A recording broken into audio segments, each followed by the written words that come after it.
자, 부잣집에는 금그릇이 있습니다. 은그릇이 있습니다. 저건 뭔 그릇 같아요? 네, 질그릇. 2부 예배보다 훨씬 수준이 높네요, 여기가. 2부 예배는 뭔지 잘 모르겠다고. 그것도 모르세요. 저건 뭔 그릇이에요? 그냥 뭐 대충 이제 나무 그릇이겠죠. 나무 그릇. 저것은 네, 녹그릇. 아주 수준이 높습니다. 네. 여러 다양한 그릇들이 있습니다. 제가 한번 인터넷에 들어가 보니까 그릇이 얼마나 많은지 몰라요. 회사가 얼마나 많은지 몰라요. 부잣집에는 여러 종류의 그릇들이 있죠. 용도가 다 각각 다릅니다. 또 이게 가격도 다 다릅니다. 뭐 금그릇은 비싸고 그냥 은그릇은 또 녹그릇 뭐 이게 가격이 천차만별입니다. 용도도 천차만별입니다. 예, 됐습니다. 없어도 돼요. 여러분 중요한 것은 여러 종류의 그릇이 있는데 어떤 그릇은 자주 사용하는 그릇이 있고 어떤 그릇은 1년에 한 번 사용하는 그릇이 있고 또 1년에 한 번도 사용하지 않는 그릇도 있고 또 매일 사용하는 그릇도 있고 이게 용도가 또 사용하는 이게 횟수가 다 각각 다릅니다. 그런데 이 그릇의 가치는요 얼마나 비싸냐 그게 중요한 게 아니고 얼마나 주인이 사용하려고 할 때 요긴하게 사용할 수 있느냐가 그 그릇이 가치가 있게 되는 것입니다. 주인이 쓰고 싶을 때 당장 쓸 수 있는 그릇이 좋은 그릇이죠. 근데 주인이 쓰려고 해도 쓸 수가 없고 또 쓰지 못하는 그릇, 쓰지 못하도록 이렇게 상처난 그릇, 깨진 그릇이 된다면 이 그릇은 가치가 없습니다. 사용할 수 없는 그릇은 언젠가는 갖다 버리게 됩니다.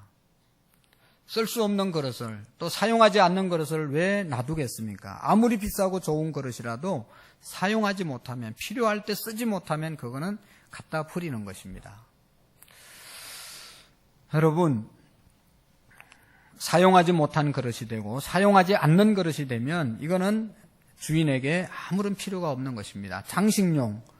장식용도 여러분 쓰지는 않지만 장식용입니다. 장식용으로 그러니까 사람의 눈을 즐겁게 할 수 있을 때까지만 필요한 것이고 이게 너무 오래 보고 유행이 지나고 뭐 그렇게 되면 이건 이제 필요 없어지잖아요. 그러면 갖다 버리잖아요. 어떤 사람은 하여튼 갖다 버립니다. 이거 쓸 수가 없어요. 쓸 수 없으면 갖다 버리는 것입니다. 그릇의 가치는 주인이 얼마나 잘 사용하느냐, 주인과의 관계에 있습니다. 주인이 좋아해야 되고 주인이 사용해야만 그 그릇이 좋은 그릇이고 가치 있는 그릇입니다. 성경은 우리 인간을 그릇에 비유하고 하나님은 그릇을 사용하는 주인에 비유하고 오늘 성경에 큰 집이라고 그랬는데 큰 집에는 20절의 말씀을 읽지 않았지만 큰 집에는 금그릇과 은그릇과 나무그릇과 질그릇이 있고 귀히 쓰는 그릇이 있고 천이 쓰는 그릇이 있다라고 말씀을 하고 있거든요. 여기에서 이 큰 집이라고 하는 것은 교회를 말하는 거거든요. 교회 안에는 다양한 성도들이 다양한 사람들이 있다는 것입니다. 그중에 금 같은 사람도 있고 은 같은 사람도 있고 질그릇 같은 사람도 있고 나무그릇 같은 사람도 있고 귀하게 쓰임받는 사람도 있고 귀하게 또 쓰임받지 못하는 사람도 있다는 것입니다. 그러나 하나님 앞에 쓰임받기 위해서는 21절에 오늘 읽었던 말씀처럼 그러므로 누구든지 이런 것에서 자기를 깨끗하게 하면 귀히 쓰는 그릇이 되어 거룩하여 주인의 쓰기에 합당하여 모든 선한 일에 준비함이 됨이라. 좋은 그릇이 어떤 그릇이냐? 깨끗한 그릇, 하나님 앞에 주인에게 쓰임받는 그릇이 좋은 그릇이라는 것입니다. 주인이 어떤 그릇을 사용하느냐? 바로 깨끗한 그릇을 사용한다는 것입니다. 인간을 그릇에 비유해서 말씀하는 구절이 또 있습니다. 여러분 고린도후서 4장 7절에 보면 이런 말씀이 있습니다. 우리가 이 보배를 질그릇에 가졌으니 이는 심히 큰 능력이 하나님께 있고 우리에게 있지 아니함을 알게 하려 함이라. 하나님께서 우리 인간, 하나님을 믿는 사람들, 예수 그리스도를 영접한 사람들을 질그릇에 비유하고 그 질그릇 안에 보배, 예수님을 담은 사람에 비유하고 있습니다. 예수 믿는 사람들을. 여러분 그릇의 가치는 이 속에 무슨 내용물이 담겨 있느냐에 따라서 그릇의 가치가 있는 것이죠. 여러분 아무리 비싼 그릇이라도 여기에 여러분 아주 더러운 걸 담으면 이 그릇은 별로 쓰임받지 못하는 것이죠. 그러나 이 안에 이 그릇이 볼품없는 질그릇이라도 이 안에 보화를 담고 있으면 이 그릇은 보화를 담은 그릇이 그릇이기 때문에 소중하게 다루는 것이죠. 질그릇이라고 비유한 것은 우리가 보편적이고 그냥 평범한 사람들이고 깨지기 쉬운 사람들이고 연약한 존재들이지만 그러나 그 속에 보화된 예수 그리스도를 담은 사람들은 너무너무 귀한 존재라는 것이죠. 그리고 베드로전서 3장 7절에 보면 또 그릇에 이렇게 비유하고 있습니다. 남편들아 이와 같이 지식을 따라 너희 아내와 동거하고 그를 더 연약한 그릇이요 또 생명의 은혜를 함께 이어받을 자로 알아 귀히 여기라. 이는 너희 기도가 막히지 아니하게 하려 함이니라. 여기 보면 여자들을 아내들을 연약한 그릇이라고 말씀하고 있습니다. 그래서 이 여인들은 남편들이 연약한 그릇인 줄 알고 이렇게 소중하게 다뤄야 된다는 겁니다. 여러분 이 그릇은요 집어 던지면 바로 깨집니다. 이게 약한 그릇이거든요. 이거 던지면 깨지는 거거든요. 여인들도 약하다는 것입니다. 어머니로서 또 정신적으로는 아주 남자들보다 세상에서 가장 강할 수 있지만 몸은 육신적으로는 여인들이 이게 생리적으로 남성들보다 약합니다. 그래서 남편들은 아내들을 반드시 보호해주고 힘든 일은 힘쓰는 일들은 남자들이 해야 되는 겁니다. 그게 성경적으로 사는 거예요. 또 여자들도 마찬가지. 나는 뭐예요? 연약한 그릇이다. 할렐루야. 그렇게 알고 자꾸 남편 앞에서 연약하게 살아야지 사랑을 받고 보호를 받고 보호 본능이 남자에게서 발동하지. 이게 뭐 남자가 여자보다 힘이 더 세니까 남편들이 하나도 안 도와주는 건 아니겠어요? 그러니까 사랑을 못 받는 거죠. 이게 그냥 남편 앞에 사랑받는 아내는요 성경대로 연약하게 보여야 되는 거예요. 할렐루야. 당신은 막 아주 힘이 세고 나는 아주 힘이 약하다. 나는 당신 앞에서 언제나 깨갱이다. 할렐루야. 그래야 사랑을 받는 거예요. 언제나 남편 앞에서 막 큰소리치고 막 그러니까 이게 남편들이 어떻게 도와주겠어요. 어쨌든 여러분 이 여성들은 육신이 약하기 때문에 잘 돌보라고 말씀하고 있고 깨지기 쉽고 상처받기 쉽고 연약한 존재라는 것을 성경은 말씀하고 있습니다. 어쨌든 사람은 그릇이고 하나님은 그릇을 사용하는 주인이라고 말씀하고 있습니다. 교회는 큰 집이라고 말하고 있습니다. 그러면 우리 인간이 얼마나 가치가 있냐? 주인 되신 하나님께서 우리를 어떻게 사용하고 얼마나 사용하고 하나님 앞에 어떻게 쓰임 받느냐에 따라서 우리 인간의 가치가 결정되는 것이죠. 그릇 자체에 가치가 있는 것이 아닙니다. 주인이 사용하는 것에 따라서 그릇은 가치가 결정되는 것입니다. 주인에게 귀하게 사용되는 사람은 귀한 그릇은 귀한 사람은 그런 사람은 귀한 사람이고 주인에게 천하게 쓰임 받는 그릇은 천한 그릇이 되는 것입니다. 주인이 잘 사용할 때 가치가 있는 것입니다. 여러분 하나님은 어떤 사람을 사용하시고 하나님은 어떤 사람을 쓰실까요? 여러분 우리 사람도 이런 작은 물건 하나 구입하는데도 다 조사하고 시장 조사하고 또 사용했던 사람들한테 여론을 들어보고 인터넷 조사하고 그래서 아주 신중하게 자기 마음에 드는 물건을 쓰는 거예요. 정말로 이거 사서 후회가 없을 것인가 생각하고 판단하고 그 다음에 물건을 구입하는 것이죠. 우리 여성들이 뭐 남자들도 마찬가지지만 옷을 한 벌 사더라도 그냥 가서 딱 사지 않아요. 돌아보고 자기 마음에 드는 것 뭐 여러 가지 이렇게 연구해서 평가해보고 그 다음에 맞는 것 자기 마음에 드는 것을 산다는 말이죠. 아무 것이나 구입하지 않습니다. 인터넷 검색 들어가고 여론 들어보고 또 사용했던 사람들 평 들어보고 그래서 정말로 이게 나에게 맞는 것인가 하는 것을 확인하고 난 다음에 신중하게 골라서 사는 거죠.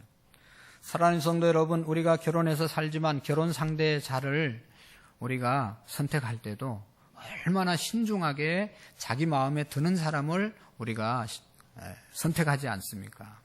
어제도 우리 성도님 가정, 권사님 가정이 결혼했지만 이 신랑과 신부가 오랫동안 서로 자기 마음에 드는 사람을 고른 거예요.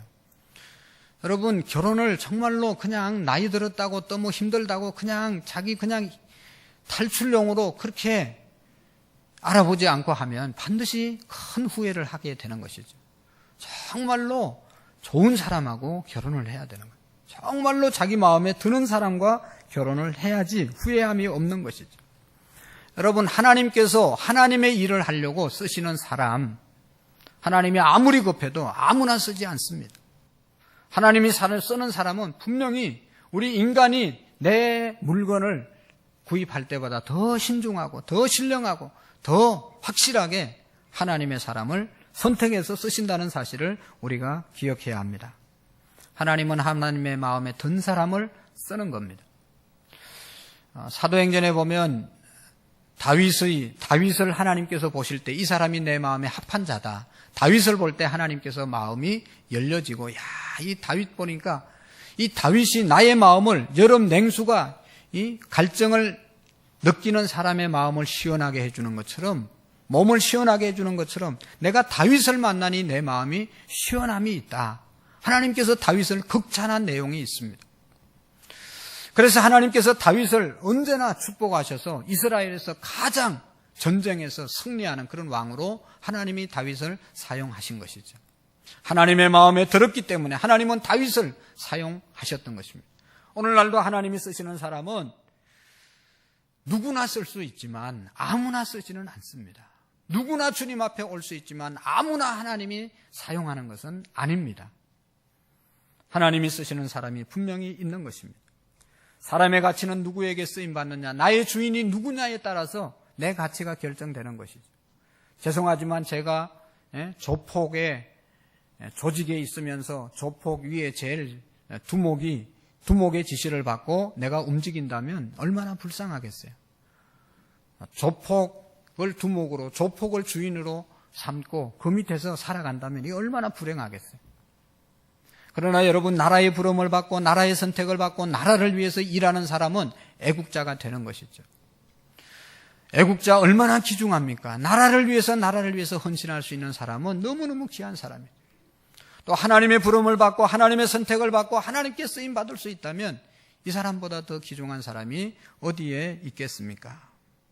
하나님은 어떤 사람을 사용하시는 겁니까? 하나님의 마음에 드는 사람은 어떤 사람입니까?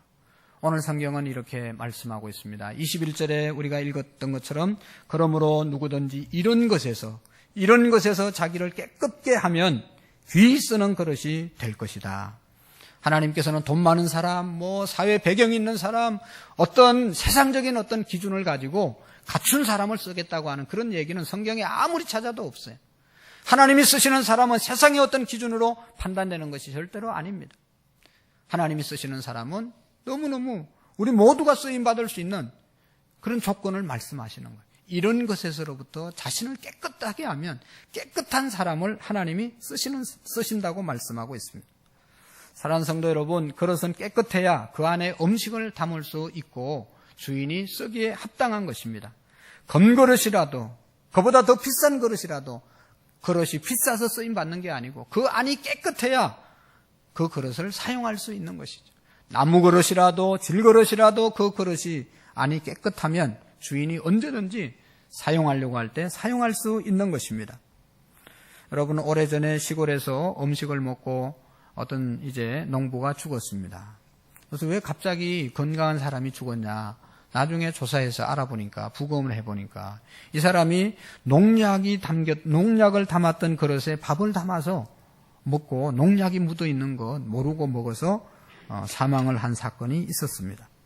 그런 것이죠. 여러분, 깨끗이 않고 오물이 있고 독이 있는 그릇은 주인이 사용할 수가 없는 것입니다. 깨끗함, 그릇은 얼마나 깨끗하냐가 문제이죠. 관건입니다. 요즘 건강과 위생 상태를 너무나 귀중하게 여기는 시대에 우리가 살아갑니다. 우리 교회도 식당에 얼마나 소독을 또 이렇게 청결을 유지하려고 노력하는지 모릅니다. 음식 먹기 전에 다 소독하고 다 이게 삶고 그다음에 먹고 난 다음에 다 이게 깨끗하게 닦고 난 다음에 또 다시 소독하고 다음에 또 사용할 때 또 소독하고, 그렇게 하지 않으면 많은 사람들이 이용하는 이 식기는 세균이 번식되면 모든 사람이 다 이게 어려워지지 않습니까? 전염병에 걸리지 않겠어요? 음식물 쓰레기도 깨끗하게 정리하고 청결이 너무너무 중요한 것입니다. 하나님도 깨끗한 사람을 쓰시는 것이죠. 깨끗하다는 것은 청결하다는 말이고 한 마음을 가지고 사는 사람입니다. 이중적인 마음 가지고 사는 사람을 깨끗하다고 말하지 않습니다. 앞에서 말하는 것하고 뒤에서 말하는 것하고 다른 사람을 깨끗한 사람이라고 말하지 않습니다. 속과 겉이 같은 사람이 깨끗한 사람입니다. 마음이 청결한 자가 하나님을 볼 것이라고 예수님은 말씀했습니다. 하나님은 깨끗한 마음, 정말로 유리 같은 그런 정결한 마음을 가진 사람을 사용하십니다. 여러분, 이 깨끗하다는 말은 구약적인 말로 거룩하다는 그런 뜻입니다. 구별되다는 그런 뜻이죠. 세상 사람과 세상의 가치관과 세상 사람과 다른 말을 하고 세상 사람과 다른 생각을 하고 세상 사람과 다르게 행동할 수 있는 그런 사람이 깨끗한 사람이고 거룩한 사람이고 하나님의 쓰시기에 합당하다고 말씀하고 있습니다. 여러분, 세례라고 하는 것, 우리 다 세례받은 사람들이잖아요. 세례는 내가 죽고 다시 산다는 뜻이잖아요. 예수님 믿기 전에 나의 모든 습관과 가치관이 다 정리되고 예수님을 믿고 세례받는 순간 하나님께서 주시는 말씀의 원칙을 따라서 하나님을 경외하고 성령님의 인도함을 따라 살고 예수님의 말씀으로 양식을 먹고 양식으로 삼고 살아가는 그런 삶, 그것이 바로 세례받은 자의 삶이잖아요. 그것이 거룩하고 깨끗한 삶인 것입니다. 깨끗한 사람의 반대말은 여러분 더러운 사람, 지저분한 사람, 이중적인 사람, 그런 것이죠. 오늘도 여러분 교회 오느라고 얼마나 깨끗하게 몸을 닦고 옷을 입고 여러분 우리 여성들은 얼마나 예쁘게 화장을 하시고 몸단장을 하고 오셨잖아요. 남성들도 다 세수하고 다 깨끗한 옷 입고 다 얼굴에 바를 거 바르고 향수까지 뿌려서 온 사람도 있어요. 이게 다른 사람에 대한 배려이고 예의이고 너무 좋은 것이죠. 내가 뭐 자랑하려고 그런 게 아니라 이건 기본 예의가 아닙니까? 기본 예의를 지키기 위해서 우리는 깨끗하게 하고 다니는 것입니다. 죄송합니다만은 여러분 여기에 더러운 오물이 묻어있는 그런 옷을 입고 들어온 사람이 있다면 그래서 냄새를 풍긴다면 사람들은 성도들은 이거 어디서 냄새가 나지 누구한테서 이런 냄새가 나지 하고 살필 거예요. 그리고 또 더러우고 이렇게 막 이렇게 누추하게 해서 왔으면 사람들이 쳐다볼 수도 있어요. 저건 뭐야? 하고 다 눈치를 줄 수도 있어요. 깨끗한 자리에 더러운 사람이 가기가 쉽지 않는 것이죠. 깨끗함을 원하는 것에 깨끗하지 못하는 것이 있기가 쉽지 않습니다. 여러분, 사람은 대부분 사람들이 깨끗한 걸 좋아하지 지저분한 걸 좋아하는 사람은 거의 없습니다.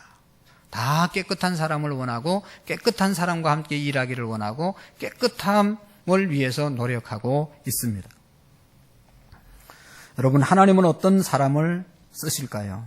돈 많은 사람, 배경 있는 사람, 힘 있는 사람, 능력 있는 사람, 그런 사람 쓴다고 한 번도 성경에 나온 적이 없습니다. 오늘 성경에 있는 말씀처럼 이런 일에서 자기를 깨끗게 한 자를 하나님이 쓰신다고 말씀하고 있어요. 사랑하는 성도 여러분, 이 디모데 전서 후서는 디모데에게 사도 바울이 주신 말씀인데요.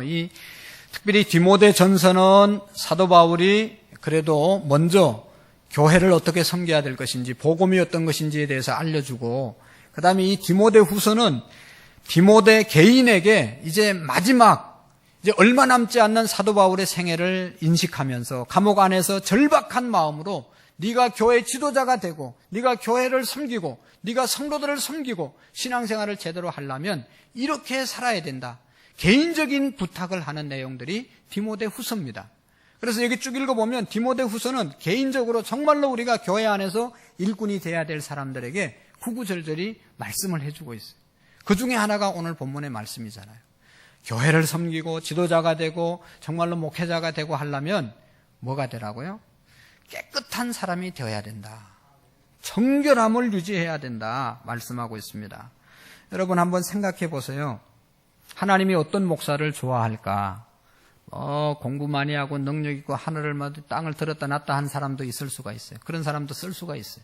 그러나 여러분 마음이 깨끗지 않아서 앞에서 하는 일과 뒤에서 하는 일, 교인들 앞에서 하는 말과 혼자 있을 때 하는 말과 행동이 다르다. 교인들 앞에서 천사같이 이야기하고 뒤에서는 자기 챙길 거 다 챙기고 이렇게 살아간다. 그런 사람을 하나님이 쓰실까요? 그런 사람을 하나님이 쓰시겠어요? 여러분 정말로 한 마음 가지고 사람들이 있을 때나 없을 때나 하나님 앞에서나 사람 앞에서나 늘 동일한 마음으로 변함없이 한 마음으로 살아가는 사람들을 하나님이 쓰시지 않습니까? 하나님은 살아계십니다. 하나님 앞에 쓰임받는 사람 하나님이 원하는 사람이 있습니다. 머리 굴리고 이중적인 삶을 살고 그냥 온갖 사람들 앞에서는 좋은 얘기해도 여러분 하나님이 안 쓰시면 방법이 없는 거예요. 하나님은 깨끗한 사람을 쓰시는 겁니다. 오늘 성경에 보면 몇 가지로 깨끗해야 되나, 어디에 대해서 깨끗해야 되나, 이런 것에서 자기를 깨끗게 하면 하나님께서 귀히 쓰는, 주인이 귀히 쓰는 그릇이 된다고 그랬는데요. 이런 것이 뭔가 하면 오늘 성경에 보면 한 가지 16절 말씀을 보십시오. 망령되고 헛된 말을 버리라. 그들은 경건하지 아니하며 점점 나아가나니. 망령되고 허탄한 말을 버리라고 말씀하고 있습니다. 한마디로 말하면 정말로 쓸데없는 말, 영양가 없는 말, 그런 말로부터 우리를 지켜야 돼, 깨끗하게 해야 된다는 것입니다. 지난주에도 말씀을 드렸지만 망령은 떼고 허탄한 신화를 버리고 경건에 이르도록 자신을 연단하라고 말씀하고 있습니다. 전혀 쓸데없는 말, 그런 것을 버리고 하나님께 도달할 수 있는, 하나님과 같은 사람 되도록 하나님의 일을 할 수 있는 그런 사람으로 내 자신을 연단하라, 훈련하라, 그런 말씀을 하고 있는 것입니다. 여러분, 오늘 23절에도 말씀을 보십시오. 하나님께서 어리석고 무식한 변론을 버리라. 이에서 다툼이 나면이라. 어리석고 무식한 변론이 뭡니까? 다 말이죠. 말. 사랑하는 성도 여러분, 사람이 어떻게 더러워집니까? 사람이 더러운 사람이라고 어떻게 우리가 판단하고 분별할 수 있겠습니까? 그 사람이 하는 말 몇 번 들어보면 이 사람은 상대해야 될 사람이다, 이 사람은 상대해서 안 되겠다, 너무 더럽다, 우리가 판단할 수가 있습니다. 말로 사람이 더러워질 수 있습니다. 말이 거칠고 욕을 잘하고 저질스러운 말을 하고 천박하고 엄담패설을 하고 부정적이고 사람들을 죽이고 모함하고 이중적인 말을 하는 사람들, 이 하나님이 쓸 수가 없는 것이죠. 그런 사람 썼다가는 이게 될 수가 없어요. 교회가, 하나님의 나라가. 사람이 하는 말을 보면 그 사람이 어떤 사람인가 우리가 알 수 있습니다. 그 사람의 인격도 알 수 있고 그 사람의 직업도 대충 알 수 있고 그 사람의 유무식 관계도 대충은 알 수가 있습니다. 말이 너무나 중요하죠. 죄송하지만 이 말에 대해서 저도 자유롭지 못하고 여러분들도 자유로울 수가 없어요. 누구든지 야고보서에 보면 말에 실수가 없는 자는 온전한 사람이라고 그랬는데 말에 실수가 없는 사람이 없다고 말씀했어요. 야고보서에 보면 짐승도 길들일 수 있고 바닷속에 있는 그러한 고기도 길들일 수 있고 모든 것을 길들일 수 있지만 사람의 혀는 길들이기가 쉽지 않다고 말씀하고 있습니다. 그런 거로 이제 그 다윗은 항상 하나님 앞에 기도하기를 내 입에 하나님 재갈을 물려주십시오. 내가 말 잘못해서 다른 사람에게 또 하나님께 영광되지 않고 실수하는 말을 하지 않도록 내 입에 재갈을 물려달라고 기도했고, 솔로몬도 그런 기도를 했고요. 그래서 야고보서에 보면 많은 사람의 스승이 되지 말라. 스승들은 말을 많이 해야 되는데 말한 것을 지킬 그러한 능력이 부족하기 때문에 많은 선생이 되지 않는 것이 좋고, 말을 함에 있어서 여러 가지 교훈을 주고 있잖아요. 그래서 중요성을 얘기하면서 배의 키와 같다. 말은 큰 배가 방향을 바꾸고 턴을 할 때는 이 작은 배 제일 뒤에 달려있는 키에 의해서 방향이 전환되잖아요. 수백만 수천만 톤도 그냥 큰 배도 항공모함 같은 것도 뒤에 달려있는 키, 큰 배에 비하면 너무너무 작은 키지만 그것에 의해서 방향이 턴이 되는 겁니다.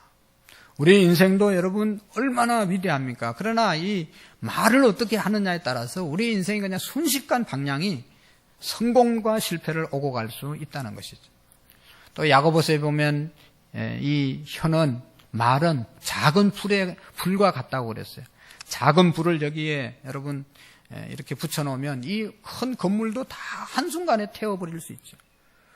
작은 여러분 불이 우리 가정에 태워지면, 이 가정에서 불이 나면 온 집안을 다 태울 수가 있는 것이죠. 이 작은 것 같지만 작은 것이 결코 아니고 그것이 주는 영향력은 너무너무 크다는 것입니다. 오늘 성경은 또 말에 대해서 이렇게 말씀하고 있습니다. 17절 말씀을 보십시오. 그들의 말은 악성 종양이 퍼져 나감과 같은데, 악성 종양이라고 말씀하고 있습니다. 여러분, 교회는 예수 그리스도의 몸입니다. 이 몸 안에, 예수님의 몸 안에 암적인 존재가 있을 수 있는데 그게 뭔가 하면 잘못된 말이 교회의 암적인 존재가 되어질 수 있다는 것입니다. 암이 왜 무서운 겁니까? 첫 번째로는 암이 걸려도 자기가 암에 걸렸다는 사실을 모르고 계속 진행되기 때문에 무서운 것이죠. 그래서 발견될 때는 정말로 이게 고치기가 쉽지 않는 그때 발견되는 것이 암의 치명적인 그러한 좋지 않는 것이죠. 그리고 또 한 가지는 암이 걸리면 그 모든 암세포가 우리의 모든 영양분을 다 빼앗아 가는 거예요. 아무리 가르치고 아무리 잘 먹어도 몇몇 말꾼 때문에 교회가 어려워지는 거예요. 에너지를 다 쏟게 되는 것입니다. 교회 안에 자기의 말이 얼마나 부정적이고 영향력을 잘못된 영향력을 끼치는 것인지 모르는 사람은 계속 악성 종양이 돼서 계속 말을 하는 거예요. 그래서 그 말 때문에 힘들어하는 사람들이 너무너무 많아지는 거예요. 가정에서도 마찬가지고 교회에서도 어떤 공동체에서든지 이 말은, 잘못된 말은 악성 종양이 된다는 것을 우리에게 말씀해 주고 있습니다. 사랑하는 성도 여러분, 우리가 할 말이 있고 해서는 안 될 말이 있잖아요. 잠언서나 에베소서에 보면 누추하고 더럽고 어리석은 말을 너희들의 입에서 버리라고 말씀하고 있습니다. 정말로 우리가 해야 될 말, 남의 허물을 덜추는 말, 남을 비판하는 말, 부정적인 말, 들어서 은혜가 안 되는 말, 또 사실이 아닌 말, 확인도 안 된 소문들, 이런 것들, 여러분 우리가 아무런 의미가 없습니다. 우리의 영혼을, 우리의 신앙을 깨끗게 할 수가 없습니다. 남을 살리고 남을 격려하고 남을 칭찬하고 남을 세워주고 남을 위하는, 허물을 덮어주는, 격려하고 자랑하는 말을 우리가 해야 될 줄로 믿습니다. 여러분, 검사처럼 말하는 사람이 있고 변호사처럼 말하는 사람이 있는데 우리는 이 변호사가 되셔야 됩니다. 검사는 뭐 하는 사람이에요? 누가 죄를 신고를 하면 그 사람이 정말로 그런 죄를 지었는지 그 죄에 대해서 철저하게 조사하고 연구해서 완전히 죄인을 만드는 것이죠. 이 사람은 이런 죄가 있습니다. 그래서 이런 벌을 받아야 됩니다. 그 죄를 명확하게 만드는 사람이 검사라고 할 수 있어요. 그러나 변호사는 이 사람이 그런 죄를 지었어도 그냥 변호해 주느라고 죄가 없고 어쩔 수 없었다고 그러고 허물을 그냥 덮어주려고 하는 사람, 죄를 없애하려고 하는 사람들이 변호사거든요. 여러분, 우리 성도들은 이 변호사의 삶을 살아야 되는 것입니다. 그들은 직업 때문에 검사가 되고 변호사가 되지만 우리는 여러분 천성적으로 변호사의 삶을 사셔야 되는 거예요. 성도들의 허물, 가족의 허물, 남편의 허물, 아내의 허물, 어떤 형제의 허물 다 덮어주고 어떻게 잘못한 게 사실이에요. 그래도 변호를 해줘야 되는 거예요. 변호를. 용서를 해줘야 돼요. 허물을 덮어줘야 되는 거죠. 그것이 성도가 해야 될 말이고 그런 사람을 하나님께서 깨끗한 그릇이라고 말하고 그런 사람을 쓴다는 것이죠. 말 잘하는 사람을 하나님이 쓰시는 거죠. 할렐루야. 저는요, 군대 갔다 온 지가 30년이 훨씬 넘었는데 아직도 정말로 눈에 선한 사람이 한 사람이 있어요. 군대 생활하면서. 보수장이라는 사람인데요. 이 보수장은 이런 거 고장나면 가서 보수해 주는 사람이에요. 연장 들고 가가지고 다 고쳐주고. 그래서 이 사람은요, 다른 사람 놀 때 놀지도 못해요. 고쳐줘야 또 근무하러 나가서 그걸 가지고 또 쓰기 때문에. 그러니까 항상 근무 시간에 땀을 뻘뻘 흘리면서 연장 들고 막 여기 갔다 저기 갔다 가서 막 고치면서 땀을 뻘뻘 흘리는 사람이 있어요. 근데 이 사람이요, 어떻게 너무너무 수고하잖아요. 근데 어떻게 일하는가 하면 뭐 고장났다고 그러면 달려가면서 욕하는 거예요. 이 새끼들 좀 잘 쓰지. 이거 막 고장내고 이씨 막 욕하면서 달려가요. 가가지고 고치면서도 계속 욕하는 거예요. 있잖아요, 그거 막 계속 욕하는 거예요. 야, 그렇게 욕을 계속 하는 거예요. 그 다음에 이제 또 어디 다른 데 고치러 가면 또 고치러 가면서 욕하면서 가고, 고치면서 욕하고, 쉬면서도 욕하고, 계속 욕하고, 원망하고, 불평하고 그러는 거예요. 야, 그건 참. 아니, 고쳐주지 말기를 하든지, 아니면 욕을 하지 않든지, 둘 중에 하나 했으면 좋겠는데, 자기 할 일 다 하면서도 자기 할 일이기 때문에 그거 해야 돼요, 그 사람은. 그래야 월급 받아 먹고 살아요. 그런데 계속 말로 원망하고 불평하니까 주변 사람들이 다 손가락질 하는 거예요. 하지를 말든지 하면서 조용히 하든지. 왜 저렇게 일을 할까? 너무너무 참 안타까운 것이죠. 여러분, 긍정적인 말을 하고 사람을 세워주는 말을 하고 칭찬의 말을 하고 그런 사람이 선한 사람이고 하나님께 쓰임받는 사람인 줄로 믿습니다. 아무리 좋은 환경 속에 산다 하더라도 여러분 우리의 말이 여기 악성 종량이 되면 안 된다는 거죠. 그 사람을 사용할 수가 없어요. 교회 안에서 허물을 덮어주고 교회 안에서 칭찬하고 사람을 세워주고 격려하고 세워주는 그런 언어로 우리가 충만해질 수 있기를 바랍니다. 그 다음에 두 번째로 오늘 성경의 말씀에 보면 하나님이 쓰시는 사람은 두 가지를 잘해야 된다. 하나는 피해야 될 것을 잘 피하고 또 따라야 될 것을 잘 따라야 된다. 뭐를 피하라고 그랬습니까? 청년의 정욕을 피하고 22절에 보면 또한 너는 청년의 정욕을 피하고 이 정욕이라는 것은 욕심, 과한 것, 막 그냥 요만큼만 하면 되는데 더 과하게 가지려고 하는 그런 마음, 모든 것, 물질도 그렇고 이 권력도 그렇고 모든 것에 있어서 자기 분수보다 더 많이 가지려고 하는 그런 것이 욕망이잖아요. 청년의 정욕을 피해야 됩니다. 우리의 경건 하나님 앞에 쓰임받는 데 있어서 유익이 되지 않는, 은혜가 되지 않는 것들은 다 피할 수 있어야 된다. 신앙생활 하면서 여러분 여러 종류의 사람들을 만나고 여러 장소를 우리가 가야 되고 여러 사건들을 만나야 됩니다. 그러나 정말로 내게 필요하지 않는, 신앙에 유익을 주지 않는 말이나 사람이나 장소나 이런 것들은 피할 수 있는 지혜가 있어야 되는 거예요. 복 있는 사람은 악인의 꾀를 따르지 아니하고 죄인들의 길을 서지 아니하고 오만한 사람들의 자리에 앉지 않는다고 그랬어요. 그건 뭐예요? 내게 정말로 유익하지 않는 사람들은 만나지 않는 것이 복이 있다는 것이에요. 그건 피할 사람들 잘 피하고 또 따라야 할 것, 따라야 될 사람들, 따라야 할 것을 잘 따라야 되는 것입니다. 오늘 여기 성경의 22절에 보면 무엇을 따라야 되는가 하면 의와 믿음과 사랑과 화평을 따르라. 할렐루야. 의와 믿음과 사랑과 화평을 따르라. 여러분 이렇게 따를 때 우리가 깨끗해질 수 있습니다. 아마 안 하려고 깨끗해지려고 가만히 앉아서 아무것도 안 하면요. 아무것도 안 해도 더러워져요. 그게 아니고 따라야 되는 겁니다. 하나님의 사랑을 따르고 믿음을 따르고 의를 따르고 정결을 따르고 이렇게 따라야 경건해지고 거룩해지는 것입니다. 성경은 말씀과 기도로 거룩하여 지민이라. 우리는 할 수 없는 인간이기 때문에 저도 날마다 더러워지고 죄를 짓잖아요. 여러분 우리 다 마찬가지예요. 그러나 여기에서 우리가 벗어나고 하나님께 더 쓰임받기 위해서는 또 무릎 꿇고 또 새벽기도 나오고 또 철야기도 와서 부르짖고 그리고 시간 날 때마다 시간을 내서 하나님 말씀을 붙잡고 이거 아니면 너나 할 것 없이 다 더러운 그릇 되어서 하나님 쓰시기에 좋지 않는 존재들이 되는 겁니다. 얼마나 하나님 앞에 말씀으로 얼마나 하나님 앞에 기도로 엎드리느냐에 따라서 말씀과 기도로 우리가 거룩해지느냐에 따라서 하나님 앞에 쓰임받을 수 있는 것이죠.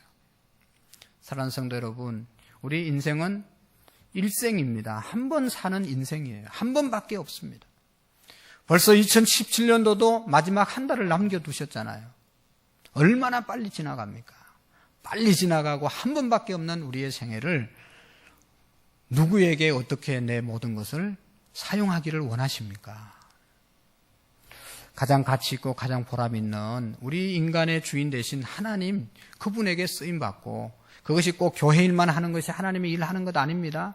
가정 안에서나 직장 안에서나 사업장 안에서 자기 하나님이 주신 모든 삶의 환경 속에서 우리의 자신을 날마다 말씀과 기도로 깨끗하게 만들어갈 때 하나님이 그 있는 곳에서 우리를 귀하게 존귀하게 사용하실 줄로 믿습니다.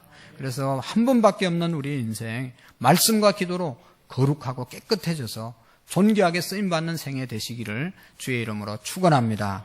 축원합니다. 기도하시겠습니다. 하나님 아버지 감사합니다.